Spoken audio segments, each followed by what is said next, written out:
pendant qu'on s'efforçait à rendre cet espace un peu convenable pour vous accueillir, parce que vous êtes des princes et des princesses, et on n'a pas voulu vous mettre dans n'importe quelle condition, on dit on va faire quelque chose de correct et de convenable.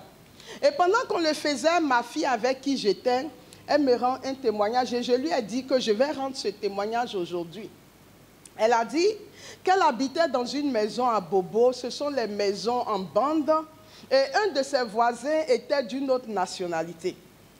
Et le soir, son mari et elle font généralement la prière dans la cour, et le voisin, quand il prie, il remarque que le voisin, parfois tard dans la nuit, il est nu dans son salon et il fait des choses bizarres. Mais eux, ils font leur prière et ils rentrent. Et donc, dans leur prière, ils invoquaient, elle a dit personnellement qu'elle invoque Saint-Michel Archange, Saint-Michel Archange vient à notre secours, des choses comme ça. Et puis à un moment donné, on lui a découvert beaucoup de myomes. Et elle devait être opérée. Donc 2 mois avant l'opération, elle a commencé à faire une neuvaine à Saint-Raphaël. Et elle dit, quand j'ai du temps, je vais dans les hôpitaux, je vais faire des dons, des choses de ce genre. Et puis le jour de l'opération arrive, elle va à la salle d'opération, on lui fait l'anesthésie et elle dit juste avant l'opération, elle a vu un grand personnage qui est venu à l'entrée de la salle d'opération et elle a eu peur, sa tension est montée jusqu'à 18. On lui fait l'anesthésie, ça ne passe pas, mais on est obligé de commencer, donc on l'opère sans anesthésie. On lui enlève près de 10 myomes et puis elle commence à saigner. Et elle dit, elle saignait tellement qu'à un moment donné, elle est rentrée comme dans des vapes et elle sentait qu'elle partait. Et puis, elle s'est retrouvée dans un couloir noir. Ils ont mis son brancard dans le couloir et elle arrive maintenant devant un personnage qui est tout au fond du couloir. Elle dit, le personnage était grandiosement assis. Et le personnage avait des pièces d'or et d'argent qui recouvraient tout son être. Et dès que son brancard est rentré, elle a vu tous les anges et les saints qui sont venus à l'entrée du couloir, qui ont mis leur tabouret et qui se sont assis. Et le personnage qui était assis au fond a demandé qui la connaît. Et elle dit, quand il a parlé, les murs du couloir tremblaient. Elle dit une voix puissante et forte, mais en même temps une voix pleine d'amour qui reposait intérieurement. Elle dit, tous les anges étaient là. Et quand le personnage a demandé qui la connaît, elle dit, elle avait la bouche fermée, c'est-à-dire elle ne pouvait pas parler. Et Saint-Michel a levé la main. Et le personnage dit, tu la connais? Il dit oui. Que quand elle prie, dans ses prières, elle m'invoque régulièrement dans les temps de combat. Et il s'est assis. Saint-Raphaël est venu. Il dit, moi aussi je la connais. Depuis 2 mois, elle a commencé une neuvaine pour que je vienne à son secours pendant l'opération. Et il s'est assis. Et elle dit ce qui va la surprendre. Mère Teresa s'est levée. Elle avait une petite cloche à la main. Mère Teresa a marché jusque... Elle dit, quand vous les voyez tous au ciel, ils ont presque 15 ans. Elle dit, Mère Teresa est venue jusqu'à côté de son brancard. Et Mère Teresa a dit, moi aussi, je la connais. Souvent, elle va dans les hôpitaux et elle fait des dons, elle s'occupe des malades. Et puis la voix, au fond, a dit, si tel est le cas, son heure n'est pas encore arrivée, qu'elle retourne. Et Mère Teresa a pris sa cloche, elle a sonné, et elle dit parce que quand le brancard était rentré, c'est comme si l'arrière est fermé, tu ne peux plus faire demi-tour. Mais quand Mère Teresa a fait, les anges se sont levés, ils ont repoussé son brancard et elle est repartie. Et donc elle revient dans la salle d'opération. Elle dit, quand elle est arrivée dans la salle d'opération, elle a commencé à parler. Je suis allée, ils m'ont dit, elle parlait tellement. Et puis, les médecins disent, calmez-vous, calmez-vous. Qu'est-ce que vous avez vu? Mais elle est essoufflée. Et puis, elle parlait l'esprit. On dit, bon, calmez-vous. Elle dit, oh, je pensais que j'étais morte. Et les médecins lui ont dit, vous étiez réellement morte. Parce que toutes vos constantes étaient arrêtées. Donc, vous étiez réellement morte. Ce que vous avez vu, ce n'est pas une vue de l'esprit, vous étiez morte. Mais si vous dites qu'ils vous ont fait revenir, c'est qu'ils ont voulu que vous reveniez à la vie. Et c'est comme ça qu'elle est revenue sur la terre des hommes. Mais j'ai rendu ces deux témoignages aussi, ce témoignage-ci aussi pour dire, tout ce que nous faisons sur la terre, nous avons l'impression que nous sommes les maîtres de nos vies. On choisit de faire ça. Ah, je ne veux pas faire ça. Ah, moi, je suis trop occupée. Mais elle dit, j'étais étonnée d'entendre. Michel dit que je l'invoquais. Raphaël dit que je l'invoquais. Et Mère Teresa, je partais faire mes petits trucs. Je ne savais pas qu'elle aurait témoigné de moi devant Dieu pour tous les actes que je posais. La question avant d'entrer dans l'enseignement de ce matin, quel témoignage les habitants du ciel rendront sur ta vie? Vous avez entendu? Dieu dit, si vous la connaissez, alors son heure n'est pas encore arrivée, faites-la repartir. Imaginez qu'à cet instant précis, personne ne se soit levé pour témoigner en sa faveur. Que personne n'ait dit que je la connais. Qu'est-ce qui se serait passé à cet instant-là? Elle serait restée là-bas, elle aurait subi le jugement. Donc, chers frères et sœurs, ces deux petits témoignages me font dire que dans la vie, il faut définir ses priorités. Il faut savoir ce que nous voulons. Il faut savoir ce que nous avons à faire.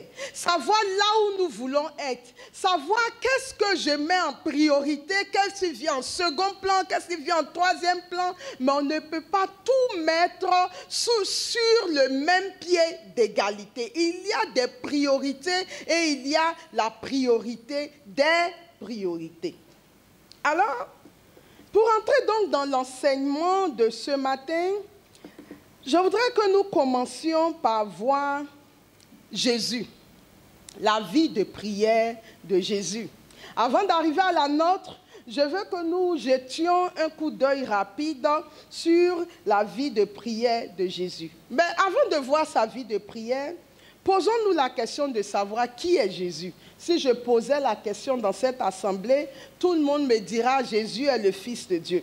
Alors il y a ce passage que je voudrais lire rapidement avec vous, qui se trouve dans le livre de l'Apocalypse, au chapitre 5, les versets 1 à 14. On va y aller rapidement.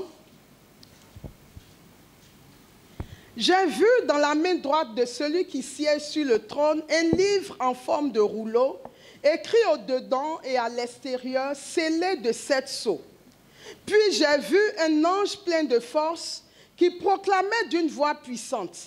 Qui donc est digne d'ouvrir le livre et d'en briser les sceaux?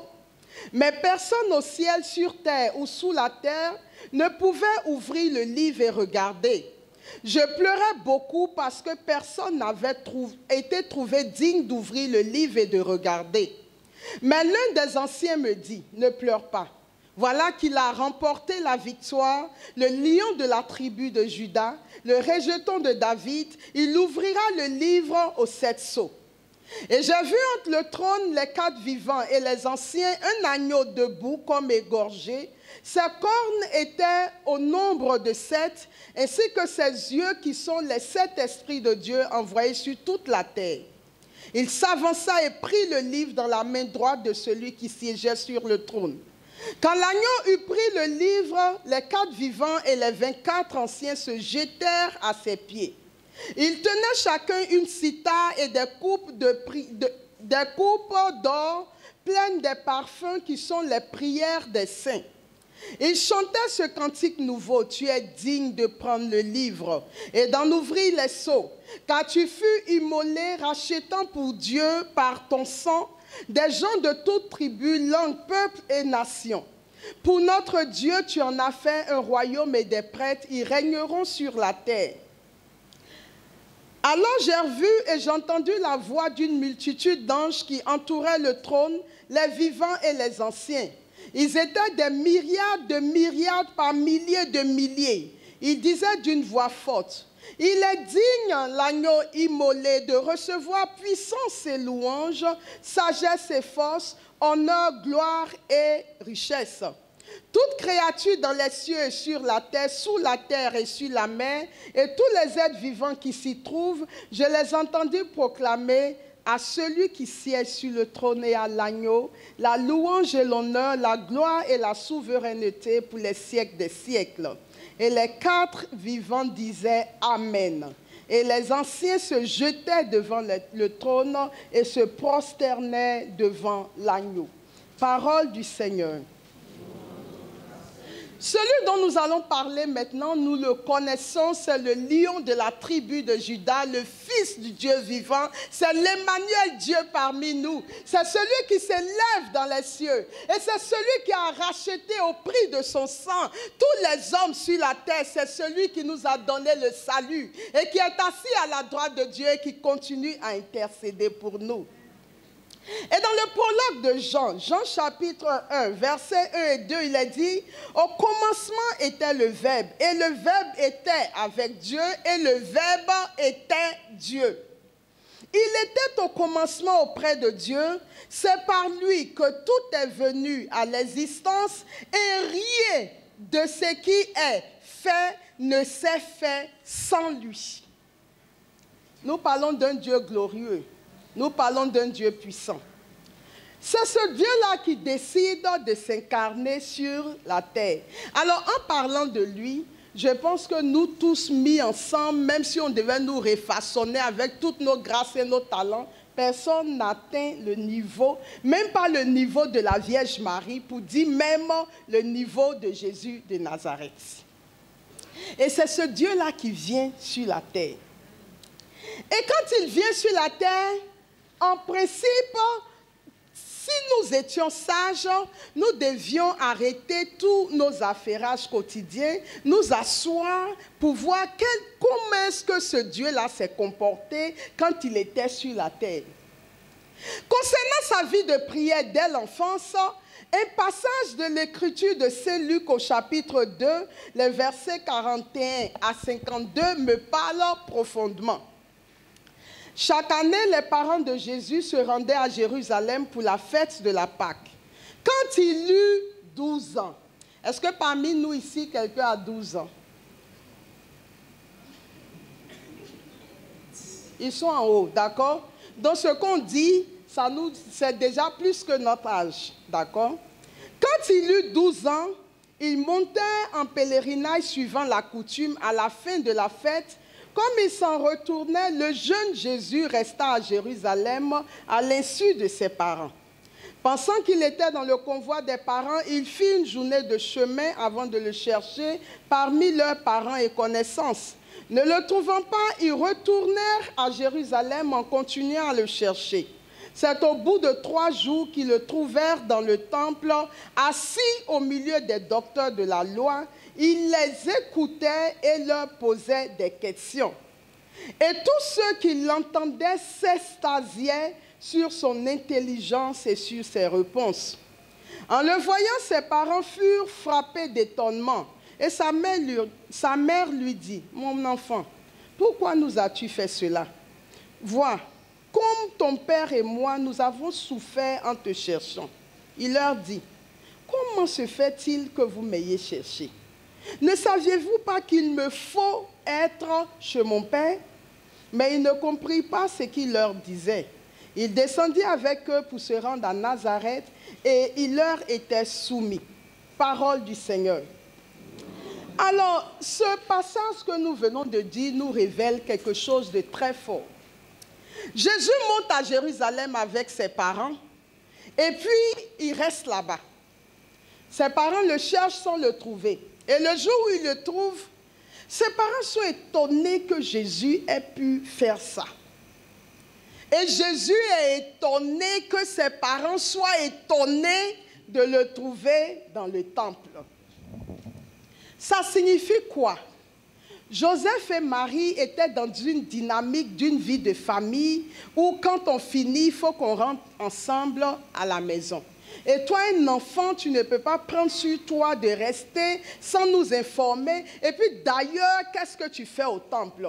La fête nous invite déjà à venir faire des jours de pèlerinage. On a fini, on rentre à la maison. Je suis sûre qu'ils auraient pu lui dire, si tu fais ça encore la prochaine fois, tu ne nous suivras pas. Mais dans la pensée de Jésus, il n'était pas dans la même logique que ses parents. Quand ses parents étaient arrêtés sur des considérations humaines et institutionnelles, Jésus était dans une autre dimension. La dimension de Jésus, c'est que si lui, Jésus, doit être quelque part sur la terre, ça ne sera à aucun autre endroit que dans le temple. Et c'est l'évangile plus tard nous donne une révélation. Le jour où il chasse les marchands du temple, il est dit que le prophète avait dit que ma maison sera appelée une maison de prière. Donc quand Jésus dit je dois être au temple, c'est là ma place, il dit vous ne me verrez dans rien d'autre que dans une vie de prière, que dans une attitude de prière. Je suis venu sur la terre, c'est pour prier et pour accomplir la mission que Dieu m'a donnée. Donc Jésus va rester dans le temple et Jésus est étonné que ses parents n'aient pas encore compris que sa place légitime, officielle, là où il est censé être tous les jours, c'est dans la prière. Chers frères et sœurs, Jésus dit, il faut que je sois dans la maison de mon Père. Il faut. Il est Dieu. Les anges s'inclinent devant lui. Les 4 êtres vivants s'abaissent. Les 24 anciens. Toute la population du ciel adore ce Jésus. Mais tout Dieu qu'il est, Jésus a compris une chose que les humains n'ont pas encore compris sur la terre, c'est que la prière est le cœur et l'essence de la vie du chrétien. La prière n'est pas quelque chose de facultatif. Oh, je veux prier, mais je suis fatigué. Aujourd'hui, les enfants m'ont épuisé. Au travail, on me demande tellement de choses. Je suis tellement fatigué. Je n'ai pas de servante. Je travaille jusqu'à... Je suis épuisé, je n'arrive pas à prier. Chers frères et sœurs, tous ces arguments qui sont valables ne sont pas légitimes devant Dieu. Je vais vous expliquer pourquoi dans la suite de l'enseignement. Chaque chrétien doit faire de la prière l'essence et le cœur de sa vie. La prière doit être quelque chose qui caractérise la vie des chrétiens et qui ne soit pas négociable. La prière n'est pas une activité au cœur de nos activités. La prière, c'est notre être, c'est notre respiration, c'est notre façon d'être. Et c'est quand on a fini avec la prière qu'on commence à planifier les activités de nos vies. Jésus qui est Dieu, tout Dieu qu'il est, va prier pendant qu'on le baptise.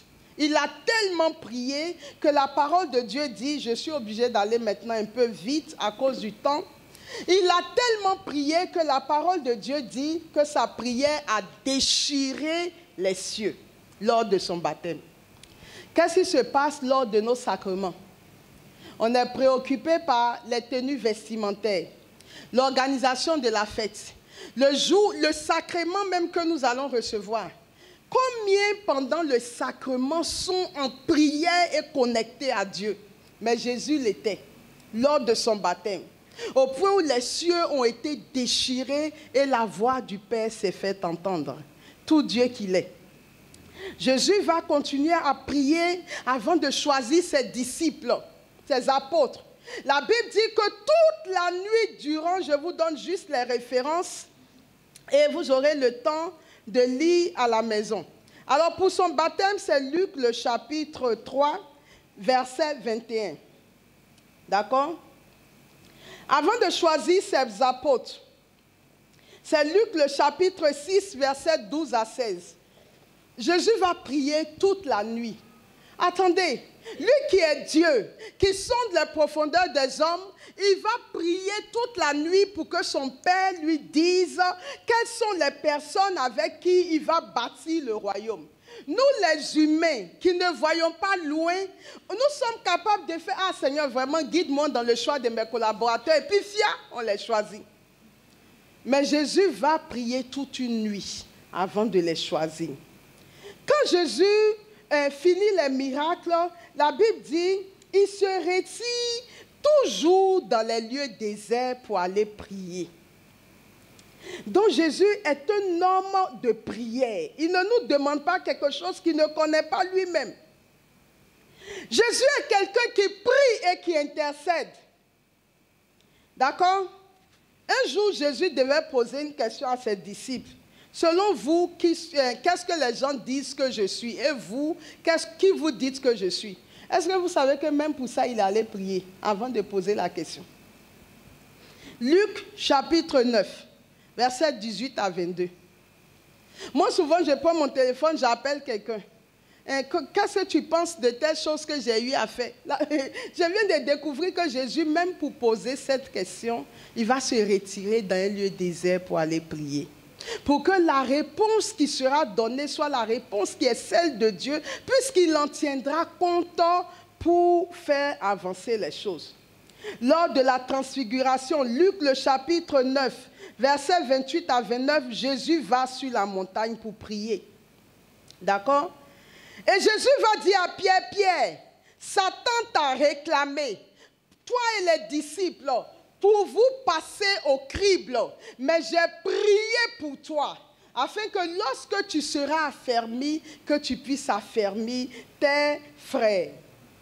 À la croix, Jésus prie, Père, pardonne-leur, ils ne savent pas ce qu'ils font. À Gethsémani, Jésus prie, au point où sa sueur devient du sang. Chers frères et sœurs, toute sa vie durant, Jésus a prié. Il passait plus de temps dans la prière que dans le ministère. Et cela est important. Pourquoi? Parce que Jésus a commencé son ministère à 30 ans. Ça veut dire que pour un ministère de 3 ans, Jésus a prié pendant 30 ans. 10 ans de prière par année de ministère. Je parle à quelqu'un. Il est Dieu. Tout Dieu qu'il est. 30 années de prière pour 3 ans de ministère. Mais il savait qu'après lui, des générations entières allaient rentrer dans ce processus. Et pendant les 30 ans, Jésus a prié pour toi qui allais venir, pour moi qui allais venir. Il a prié pour chacun d'entre nous, pour que l'œuvre des apôtres parvienne jusqu'à nous. Et que nous aussi, nous puissions transmettre la foi aux générations futures. Nous étions inclus dans sa prière. Et on le voit bien dans la prière sacerdotale qu'il va faire avant d'aller à Gethsémani. Jésus prie, Père, garde-les dans ton amour, comme je les ai gardés, qu'ils soient unis. Et il a prié pour nous. Et Jésus était un grand homme de prière. Alors, si nous sommes des disciples du Christ, un disciple, c'est celui qui imite son maître. Si nous sommes des disciples du Christ, dans notre vie de tous les jours, la prière doit occuper une place essentielle et fondamentale. Et c'est la prière qui doit orienter toutes nos actions. Je voudrais dans un second temps, après avoir vu la vie de prière de Jésus, que nous puissions aborder la question de la puissance de la prière. La puissance de la prière. J'avais prévu plein de définitions à vous donner par rapport à la prière, mais je passe parce que nous avons une année entière pour aborder la question de la prière. Mais je voudrais ce matin nous interpeller sur la puissance de la prière. D'abord, en Matthieu, le chapitre 18, le verset 18, il est écrit « Amen, je vous le dis. Tout ce que vous aurez lié sur la terre sera lié dans les cieux, et tout ce que vous aurez délié sur la terre sera délié dans les cieux. » Chers frères et sœurs, je voudrais m'arrêter une minute ici et réfléchir avec nous. En Jean le chapitre 10, le verset 10, Jean 10, 10, qu'est-ce que Dieu dit? « Je suis venu sur la terre afin que vous ayez la vie et que vous l'ayez en surabondance. » Est-ce que parmi nous ici ce matin, il y a quelqu'un qui peut affirmer haut et fort qu'il est dans cette vie surabondante? Ah, je crois que j'aurais dû venir vers ici en prêchant. Il y a du bon vent passé. Chers frères et sœurs, est-ce que nous sommes dans cette vie surabondante? Je nous pose la question. Ne répondez pas doucement, il faut que les anges voient que vous avez répondu.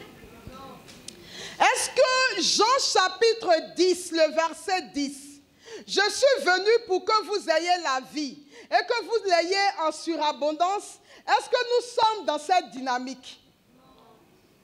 Merci pour les courageux de cette rangée. Je vais entendre cela. Est-ce que nous sommes dans la vie surabondante que Dieu nous a promise? J'ai vu une personne qui a dit oui. Les autres, est-ce que vous êtes dans cette vie surabondante? Merci. Mais pourquoi est-ce que la parole de Dieu dit que Dieu ne ment pas? Mais pourquoi est-ce que cette prophétie ne se réalise pas dans notre vie? Si on peut faire moins de mouvements.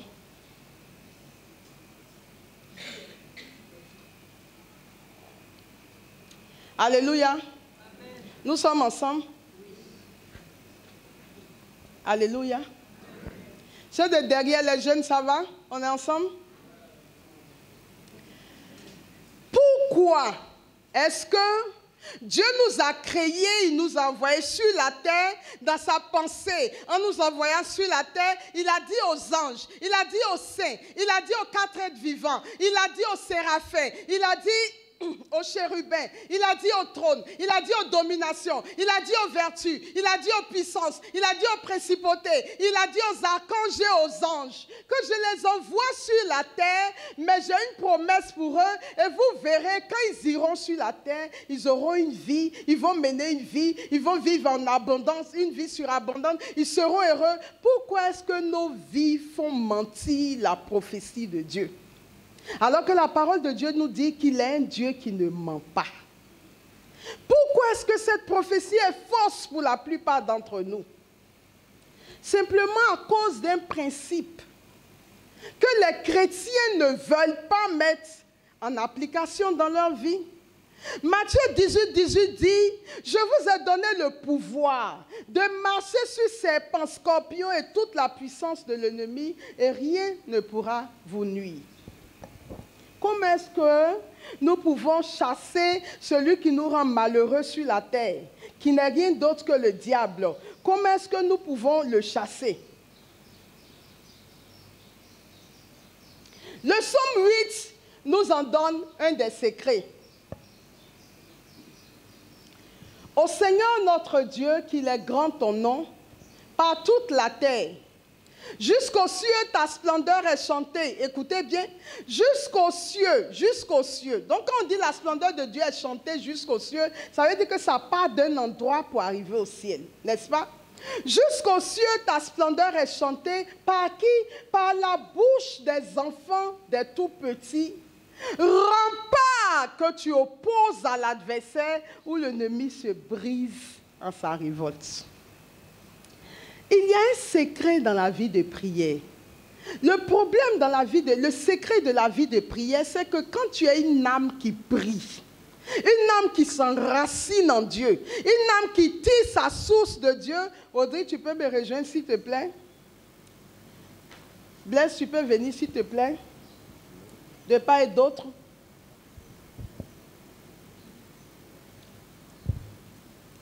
La Bible dit, jusqu'aux cieux, ta splendeur est chantée par la bouche des enfants des tout-petits. Si dans la famille, ils prient, si je prie, si Audrey prie, par la bouche des enfants des tout-petits, rempart que tu opposes à l'adversaire, et quand le diable arrive contre nous, il se brise sur ce rempart dans sa révolte. Mais qu'est-ce qui se passe? Nous sommes une famille, nous sommes un cœur, nous sommes un groupe et nous sommes censés prier.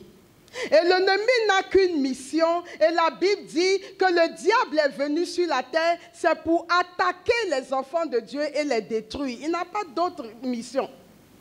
Mais Dieu a besoin que le rempart soit formé. Mais le diable arrive. Et il faut qu'il trouve un rempart pour ne pas rentrer. Mais monsieur est trop occupé par son travail.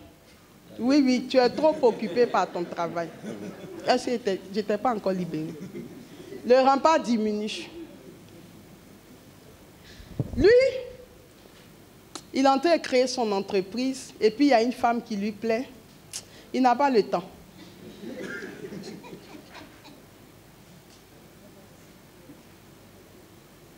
Le rempart est là. Mais est-ce que c'est un large rempart? Donc, ce seul rempart, les flèches arrivent.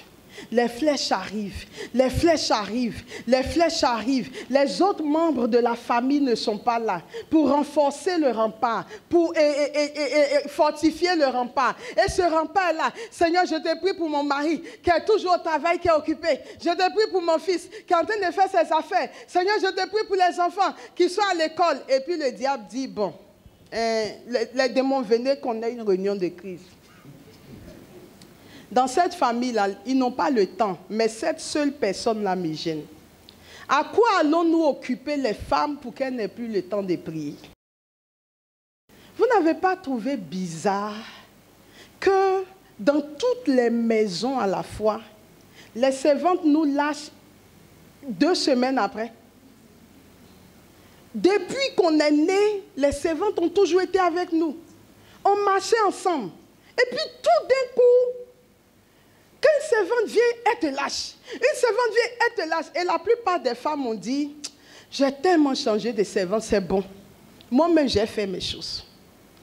Mais quelle est la conséquence spirituelle de moi-même, j'ai fait mes choses? On est épuisé.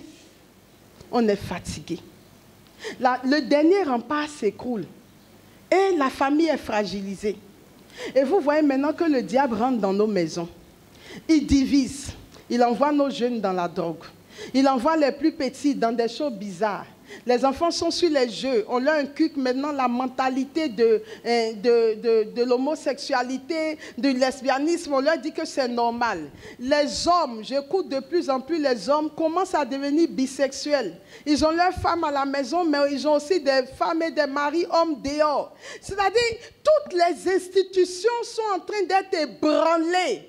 Mais c'est dû à quoi?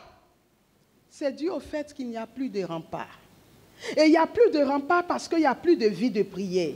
Et il n'y a plus de vie de prière parce qu'il a trouvé les moyens d'occuper les gens. Je vous dis, chers frères et sœurs, qu'une promotion dans votre vie peut être un piège de l'ennemi pour vous attirer. Parce que la Bible dit que les bénédictions de Dieu ne sont suivies d'aucun chagrin. Et Dieu veut que tous les hommes soient sauvés. Donc le Seigneur ne peut pas te bénir. Et puis tous les jours de ta vie, toutes tes heures sont prises. Il y a jour dedans, donc pris. D'accord? Sont pris par ton travail. Vous n'avez pas remarqué que maintenant, les concours et examens, ce sont les dimanches? Et que dans de plus en plus de sociétés, on travaille les dimanches.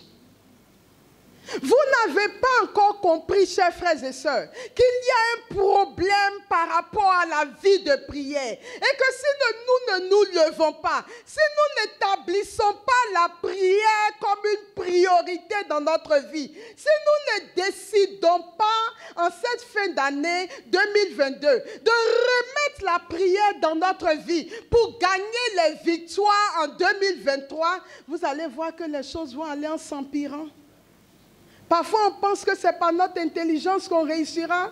On pense que c'est en mettant des stratégies en place. Mais qu'est-ce que le diable fait? Je vais vous le dire.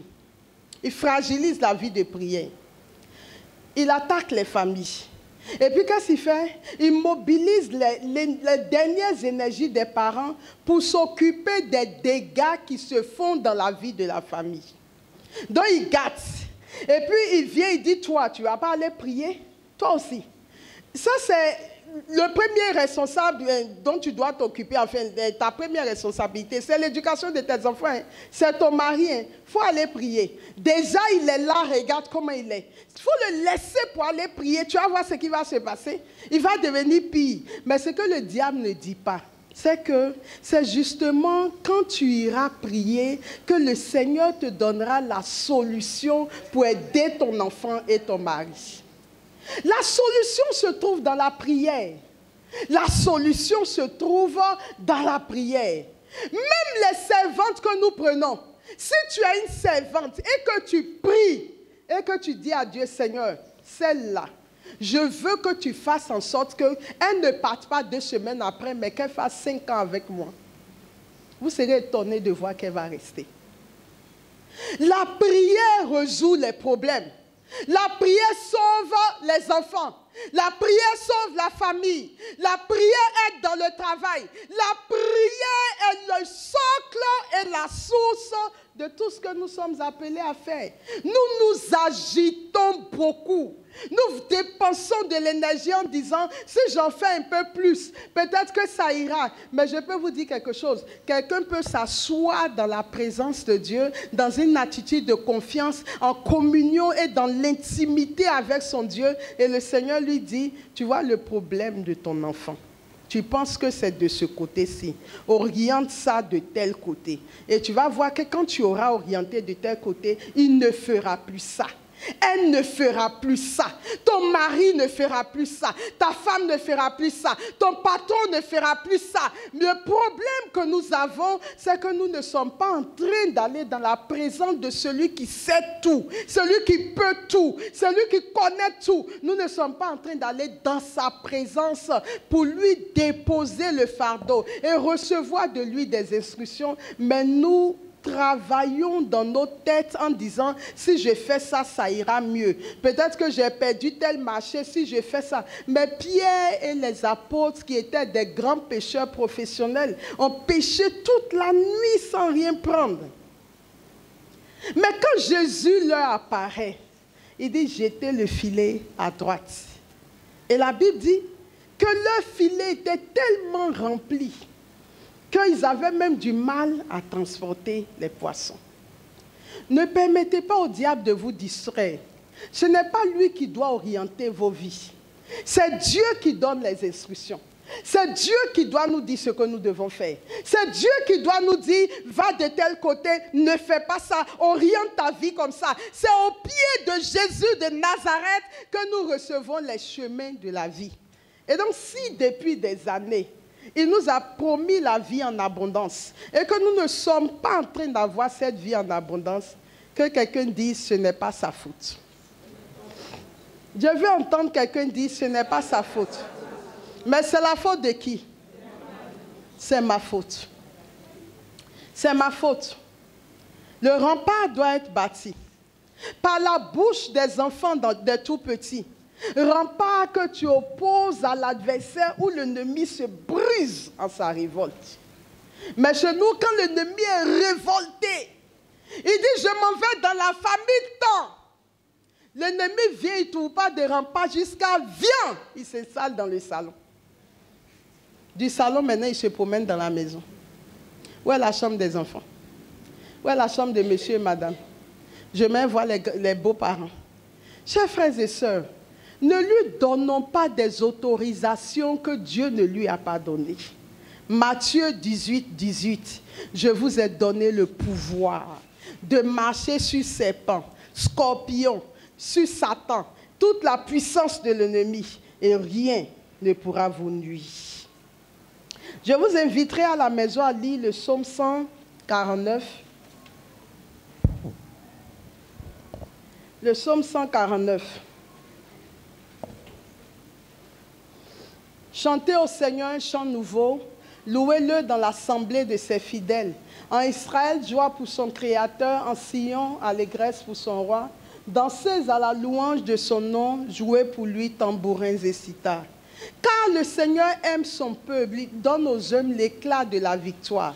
Il dit que les fidèles exultent glorieux, criant leur joie à l'heure du triomphe, qui proclament les éloges de Dieu, tenant en main l'épée à 2 tranchants. Tirez vengeance des nations, infligez au peuple un châtiment. C'est-à-dire, nous, on peut infliger au peuple un châtiment. Chargez de chaînes les rois, jetez les princes dans les fers. Leur appliquer la sentence écrite, c'est la fierté de ses fidèles. Chers frères et sœurs, nous avons ce pouvoir. Nous avons cette autorité. Mais comment est-ce que, on m'a raconté avant au village l'histoire d'un vieux, on dit il partait au champ, sa machette est dans sa main. Il a arrêté, il bavarde. Il bavarde. On passe, on dit, tu ne vas pas au champ, il dit, laissez, je suis trop en colère. Et il bavarde. Et puis finalement, il y a un qui dit, mais toi, on ne te comprend pas. Quel est le problème? Explique, mais toi, on peut t'aider. Il dit, est-ce que vous savez que depuis le matin, je me suis levée, lavé, j'ai pris mon petit déjeuner. Je dis, je m'en vais au champ. Ma machette, j'ai cherché ma machette jusqu'à... Sa machette est dans sa main quand il parle. J'ai cherché ma machette jusqu'à je ne trouve pas la machette. Je ne sais pas où les enfants ont mis la machette. Maintenant, quand lui, il parle, et le monsieur qui l'écoute, il se demande si le gars, il est normal ou bien si quelque chose est en train de chaud. Il dit, si ce n'est pas ma femme, ce sont mes enfants. Maintenant, le gars lui dit, mais est-ce qui est dans ta main? Il dit quoi?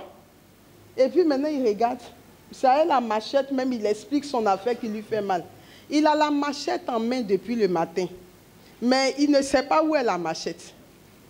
D'accord? C'est comme ça que dans la vie spirituelle, Dieu nous a donné tous les pouvoirs. Maintenant, il suffit que chacun utilise ses pouvoirs. Mais les chrétiens sont assis avec les pouvoirs dans leurs mains.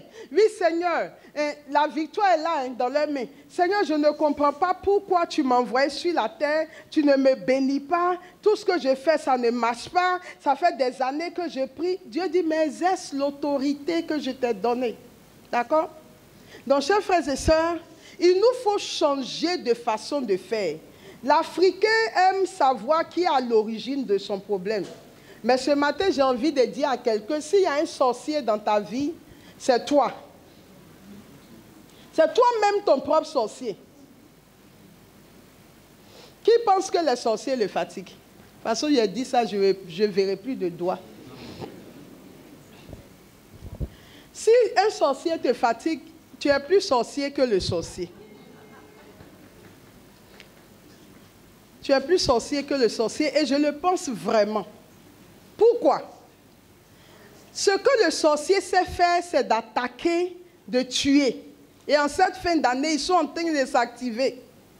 Mais pourquoi est-ce que nous sommes plus sorciers que le sorcier? Mais parce que tu as un pouvoir entre tes mains capable d'arrêter ce qu'ils sont en train de faire.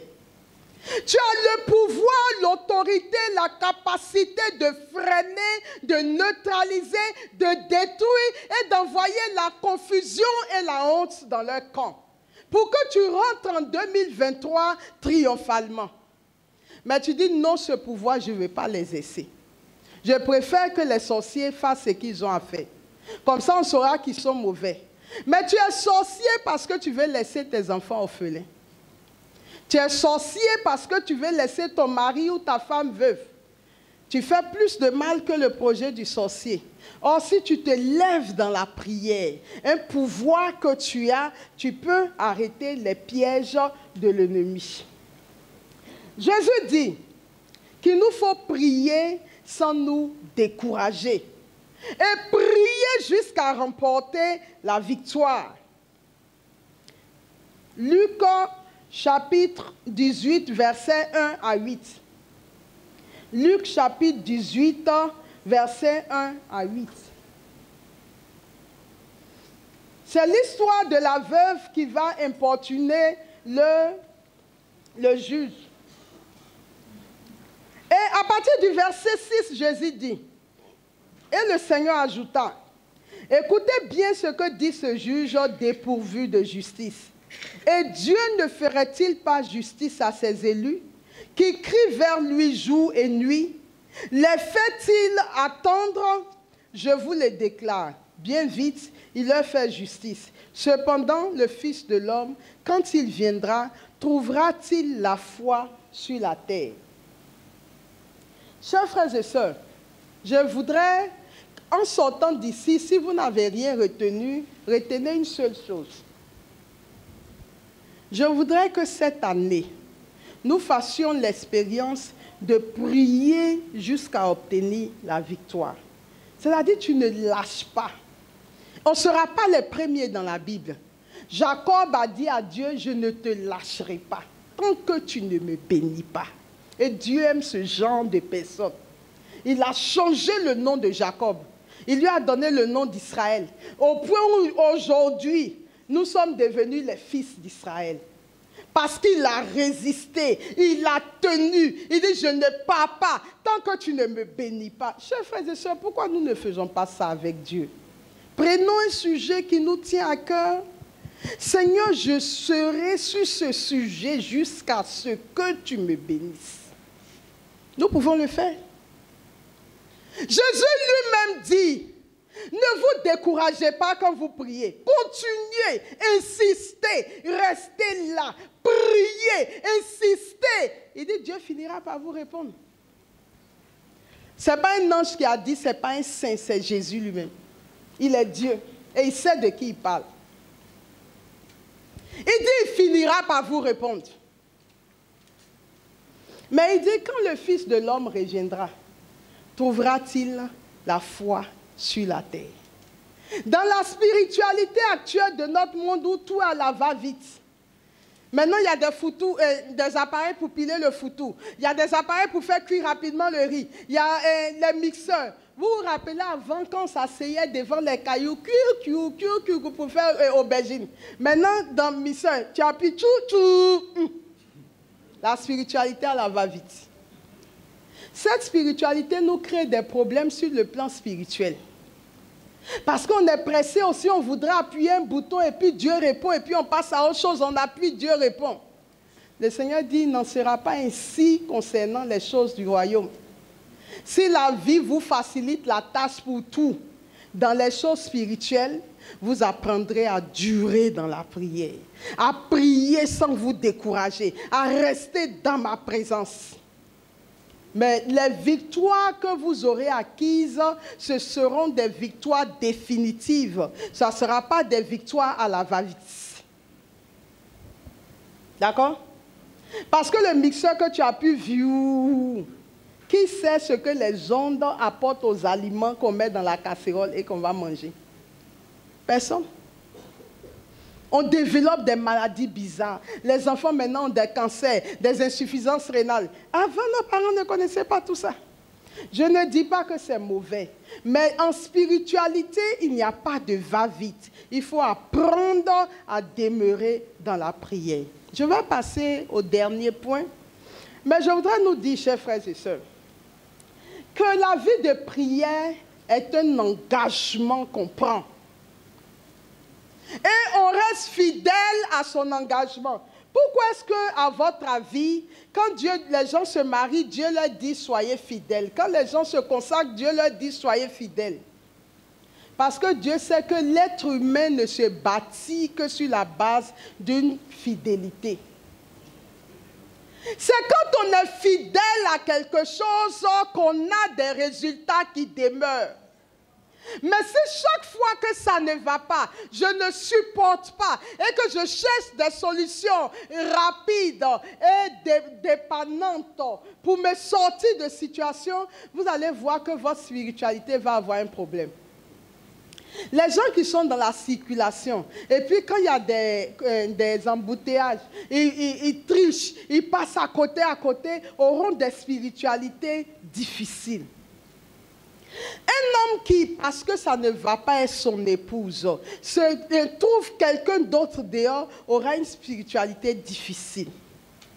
Il y a des gens, quand ça ne va pas, qui ne prennent pas le temps de s'asseoir, mais tout de suite, ils prennent leur téléphone portable, ils sont dessus, ils vont zapper, ils vont faire autre chose.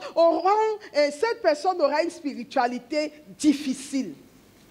Parce que la spiritualité, elle se bâtit, elle se construit, elle prend du temps. Il y a des hauts, il y a des bas, mais on est fidèle à l'alliance, on est fidèle à l'engagement. On y va, pas à pas, on avance et finalement, on atteint un résultat. Vous connaissez l'histoire des 3 moines? Tout le monde connaît les moines?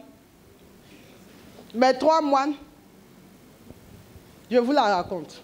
De toute façon, même si tout le monde connaissait, j'avais prévu de raconter. Il y avait 3 moines dans un désert. Parmi les moines, il y a, il y a un degré plus aride qu'on appelle les ermites. Eux, ils ne vivent pas au milieu de la société. Ils se retirent dans des déserts, mais vraiment dans des endroits inhabités. Ils vivent le plus pauvrement possible. Et nos 3 ermites étaient au désert. Ce sont des prêtres. Ils sont allés avec toute la liturgie de l'église. Ils connaissaient tout, le Notre Père, le Je vous salue Marie. Mais nos ermites, ils ont fait plus de 40 ans là-bas. Et puis un jour, le cardinal vient rendre visite aux moines et il demande, et vos frères ermites? Ils disent non, éminence, ils sont encore dans le désert. Il dit, bon, il faut quand même que j'aille les saluer. Pour y aller, il faut traverser l'eau. Donc le cardinal traverse l'eau en bateau. Et puis il arrive chez les ermites. Le frère, le moine qui l'a accompagné retourne. Le cardinal dit, il va passer 1 ou 2 jours avec eux et puis retourner chez lui. Et maintenant, il doit faire la messe et puis prier. Donc il dit aux ermites, conduisez la prière. Les ermites demandent au cardinal, ils sont 3. Quelle prière? Le cardinal dit, bon, on pourra faire le Notre Père, après je vous salue Marie. Les ermites regardent le cardinal. Il dit, je dis Notre Père et puis je vous salue Marie. Il pensait qu'il n'avait pas entendu. Il regarde le cardinal, il dit, non, c'est qu'en fait, nous, on ne connaît plus Notre Père et puis je vous salue Marie. Le cardinal dit quoi? Vous êtes catholique encore? Ils disent oui. Vous ne connaissez pas Notre Père qui est aux cieux? Ils disent, on a oublié. Je vous salue Marie, pleine de grâce. On a oublié. Mais, quelle prière vous faites ici? Il dit non, comme nous on est 3 ici, on dit à Dieu, comme eux aussi ils sont 3, on leur dit, vous êtes 3, nous sommes 3, ayez pitié de nous. Il dit, vous êtes ici, ça fait combien d'années? Il dit, pendant plus de 40 ans. Il dit, donc pendant 40 ans, votre prière c'est, vous êtes 3, nous sommes 3, ayez pitié de nous. Il dit, c'est ça, nous on fait tous les jours. Du matin jusqu'au soir, vous êtes 3, nous sommes 3, ayez pitié de nous. Vous êtes 3, nous sommes 3, ayez pitié de nous. Il dit, vous ne connaissez pas Notre Père? Non. Je vous salue Marie? Non. Et la messe? Ils disent que non, même quand on est devant l'hostie et puis le vin, on dit, vous êtes 3, nous sommes 3, ayez pitié de nous. Et puis on consacre, on mange. Il dit, vous voyez, c'est bien ce que vous faites, mais vous êtes des prêtres de l'Église catholique. Vous ne pouvez pas ne pas connaître la liturgie de l'Église. Donc le cardinal s'est assis pendant les 2 jours. Il leur a réappris le Notre Père, le Je vous salue Marie. Ils sont devenus vieux, mais ils ont fait des efforts jusqu'à ils ont connu encore les prières. Le cardinal dit réciter un à un, ils ont récité. Réciter ensemble, ils ont récité. N'oubliez pas, hein, éminence, on a compris, on ne va plus oublier. Il leur a dit au revoir, il a pris son bateau, il repartait. Un coup, il sent qu'il doit aller sur le bateau. Le cardinal dit, il se met sur le bateau et il voit 3 grosses boules de feu qui arrivent. C'est un fait extraordinaire, il n'a jamais vu. Il recule parce qu'il avait peur et les 3 boules de feu tombent sur le bateau et voici les 3 moines qui sont devant lui. Il dit, c'est vous? Il dit, oui, éminence. Les boules de feu que j'ai vues, c'est vous? Il dit, non, oui, éminence. Il dit, quel est le problème? Il dit, non, comme on a oublié les prières que tu nous as apprises, donc on est venu te demander si tu peux nous rappeler ça, comme ça on va repartir faire. Il dit, bon, vous, toute votre vie, c'est nous sommes 3, vous êtes 3, ayez pitié de nous. Avec ça, vous êtes devenus des boules de feu. Moi, tous les jours, j'ai fait, je vous salue Marie, notre Père. Je ne suis pas encore devenu du feu. Il dit, retournez chez vous. Continuez, vous êtes 3, nous sommes 3, ayez pitié de nous. En racontant ce témoignage, c'est pour dire, Dieu veut voir la fidélité, la constance, la profondeur. Ce n'est pas le contenu de ce que tu vas dire qui intéresse Dieu. Parce que nos prières n'ajoutent rien à ce qu'il est par lui-même.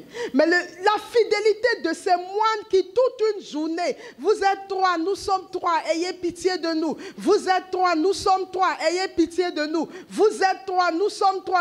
Pendant 40 ans, ils peuvent faire ça combien de fois dans une journée? La seule fois où ils ne font pas, c'est qu'ils sont en train de manger la communion et le vin. Ils reviennent, vous êtes 3, nous sommes 3. Est-ce que Dieu n'écouterait pas une telle prière?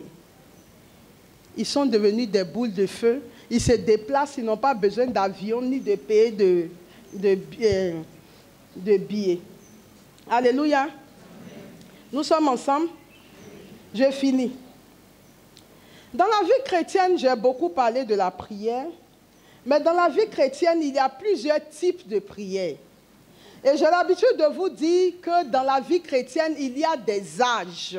Ce n'est pas moi qui le dis, c'est la mystique de l'Église catholique qui le dit, qu'il y a 3 grands âges dans la vie chrétienne. Il y a l'âge des commençants, il y a l'âge des progressants et il y a l'âge des parfaits. Donc vous avez les commençants, les progressants et les parfaits.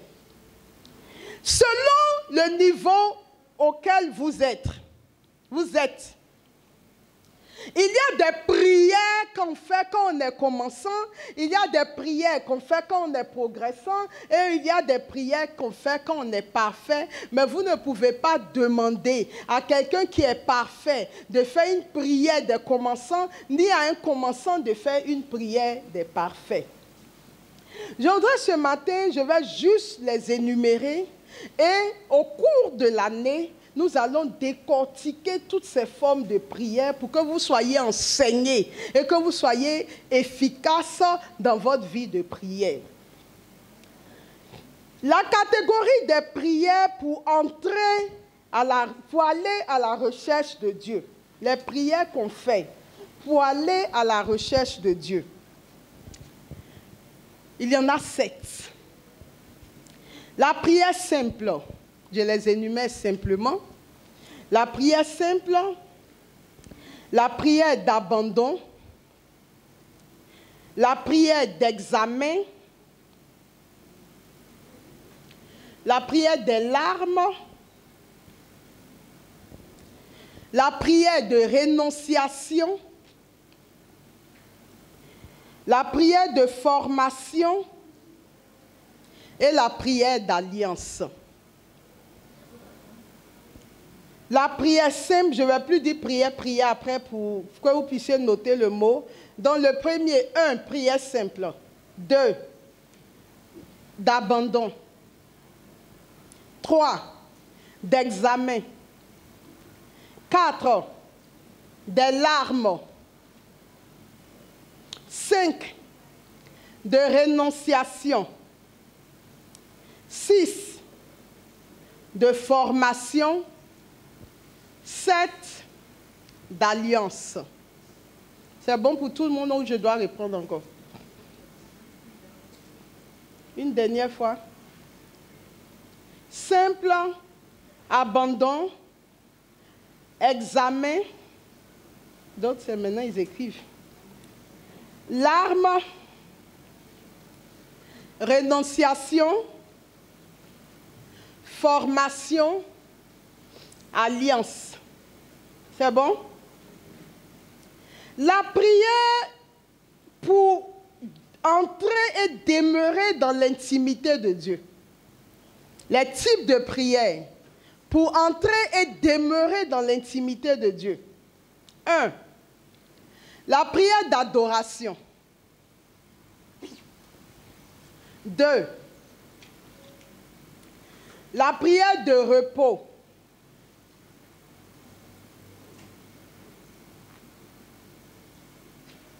3. La prière sacramentelle, qui est la messe. 4. La prière incessante.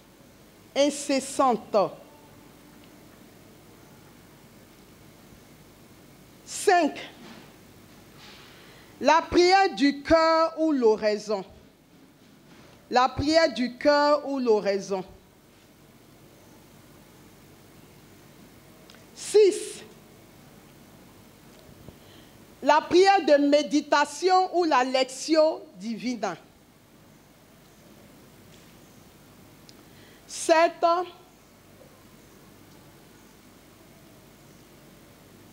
La prière de contemplation. Je dois répondre ça aussi? Bon, faites un effort pour que ça soit la deuxième fois. Pas 3 fois, quoi, je vais dire. Donc, adoration, repos, la prière de repos, sacramentelle ou messe,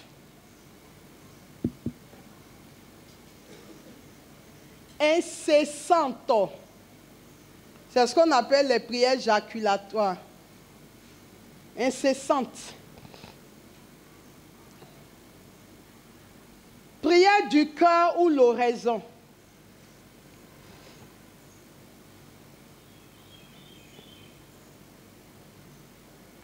Six. Méditation ou lectio divina.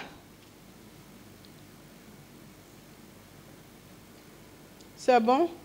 7. Contemplation. C'est bon, on peut continuer? Le dernier groupe, ce sont les prières pour la mission et pour remporter des victoires dans sa vie. C'est mon quotidien, d'accord?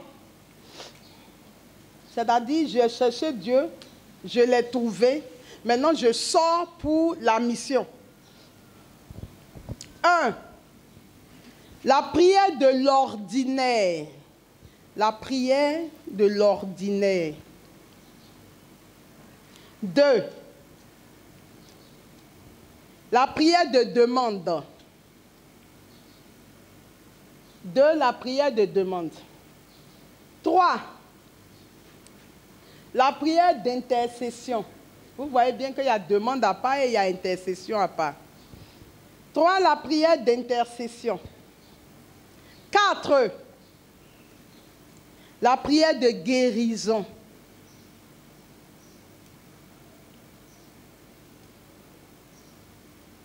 5. La prière de souffrance. 5. La prière de souffrance. 6. La prière d'autorité ou de... Autorité ou combat. 6. La prière d'autorité ou de combat.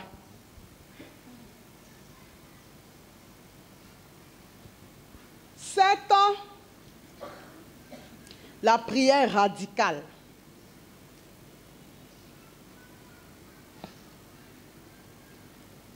Toutes les formes de prière se trouvent dans les 21 prières que je viens de vous citer. D'accord?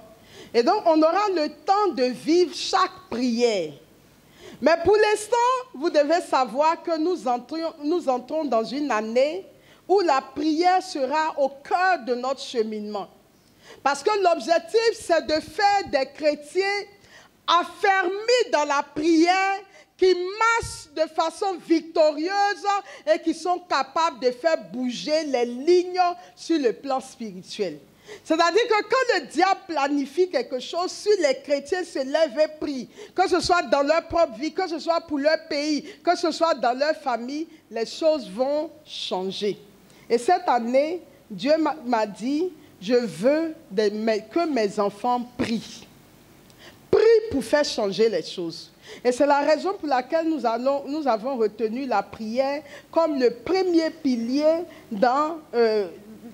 pour cette année pastorale. Alors, j'ai fini l'enseignement de ce matin, c'était juste pour nous introduire dans la prière.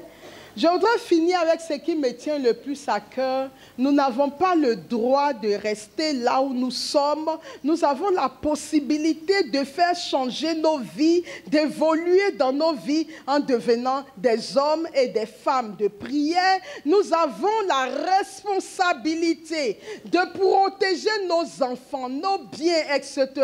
en devenant des hommes et des femmes de prière. Nous avons la responsabilité de faire en sorte que nos sociétés se portent mieux en devenant des hommes et des femmes de prière. Alors, de la même façon que dans toute l'Église, on se réunit pour la rentrée pastorale, que les évêques donnent un thème de rentrée pastorale, de cette même façon, dans le camp de Satan, chaque année, ils planifient dans quel sens ils vont aller pour cette année, quelle œuvre de destruction ils vont mettre en place, quelle est la cible, quelles seront les stratégies, quels seront les agents.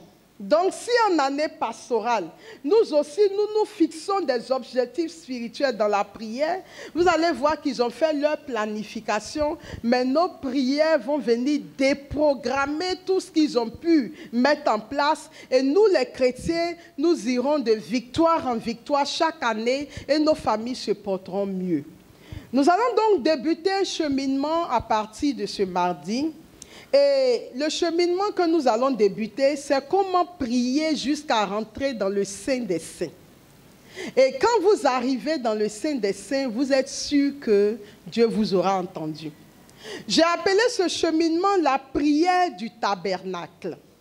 Parce que dans l'Ancien Testament, le Seigneur nous montre comment est-ce que nous cheminons du parvis jusqu'au lieu très saint.